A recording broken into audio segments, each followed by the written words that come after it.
Hello. तर स्वागत आहे तुमचं आपल्या आणखीन एका व्लॉगमध्ये. तर तुम्ही म्हणत असाल हे असं का बनलेलं आहे, तर सकाळचे वाजलेले आहेत 6:45 आणि डब्बा करण्यासाठी मी इथे उठलेले आहे. आणि समोरच किचनची विंडो आहे, तर तिथनं खूप जास्त गार वारं येतं आणि त्या वाऱ्याने आजारी पडायला नको यासाठी आपण आपली काळजी ही स्वतःच घेतली पाहिजे. तर आज डब्यासाठी इथे भोपळ्याची भाजी बनवलेली आहे. तर भोपळा इथे आपला शिजत आहे आणि दुसरीकडे आपलं अंघोळीचं पाणी तापण्यासाठी ठेवलेलं आहे. तर गॅसवरतीच आम्ही पाणी तापवतो.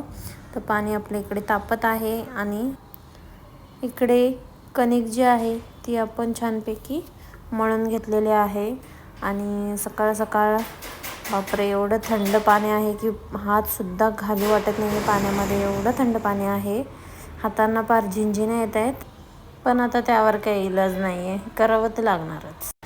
तर आपल्याला इकडे आता सूर्यनारायणाचे दर्शन होत आहे आणि थंडी जी आहे ती थोडीशी आता कमी झाल्यासारखी वाटते. तर आता आपण आपलं डाकूवाला कॉस्ट्यूम काढून घेऊयात आणि सुरुवात करूयात कामाला.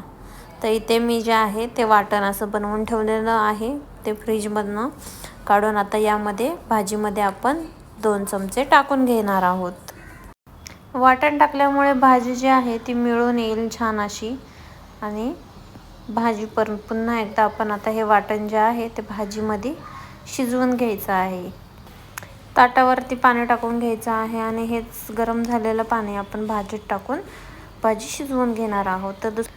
तर इकडे आपलं आंघोळीचं पाणी जे आहे ते तापलेलं आहे आणि सकाळ सकाळ मोठा टास्क जो आहे तो असतो मुलांना उठवण्याचा. आता एवढी थंडी वाजत आहे तर मुलं लवकर काही उठत नाही, तर त्यांना थोडंसं त्यांच्या कलेने घ्यावं लागतं आणि त्यांना असं उठवावं लागतं, थोडा वेळ द्यावा लागतो, त्यानंतर ते नॉर्मल होतात. तर इकडे आता भाजी आपली रेडी झालेली आहे आणि मी गॅस आता बंद करत आहे. आणि थोडीशी भाजी जी आहे ती एका मी प्लेटमध्ये काढून घेतली आहे, म्हणजे ती लवकर थंड होईल. आणि दुसरीकडे मी इकडे तवा जो आहे तो गरम करण्यासाठी ठेवलेला आहे. भिजवलेल्या कणकेला इथे तेल लावून घेत आहे.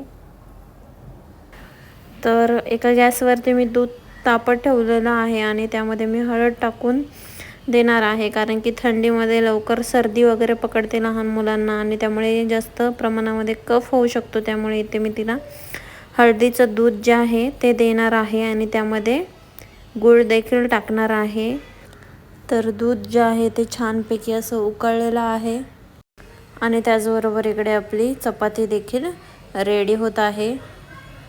आता बॉईल केलेलं दूध जे आहे ते आपण आता पिण्यासाठी तिला देणार आहोत. आता तुम्ही म्हणाल 1 पेलाच दूध का दिले, तर माझी पोरगी जास्त दूध पित नाही, त्यामुळे तिला 1 पेलाच द्यावं लागतं.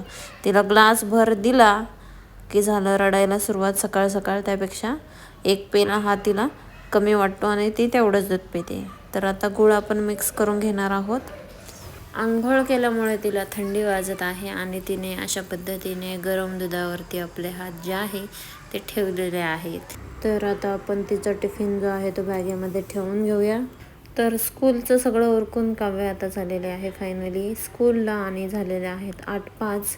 तर स्कूल जी आहे ती 8:30ची आहे, पण त्यांचे प्रेयर्स वगैरे हे 8:15 वाजल्यापासून चालू होतात. तर इकडे मी आता उरलेले पिठाच्या ज्या आहेत त्या चपात्या बनवून घेत आहे डब्यासाठी.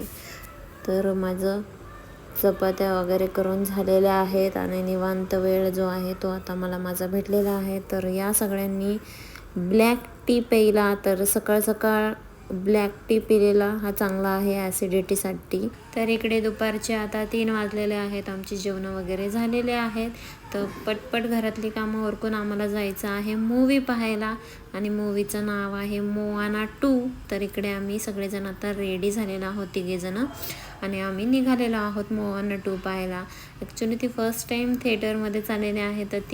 तर मी तिला सांगितलं होतं की तिथे एस्केलेटरसुद्धा आहे, तर ते सुद्धा तिथं तुला पाहायला भेटेल आणि उभं राहायला भेटेल.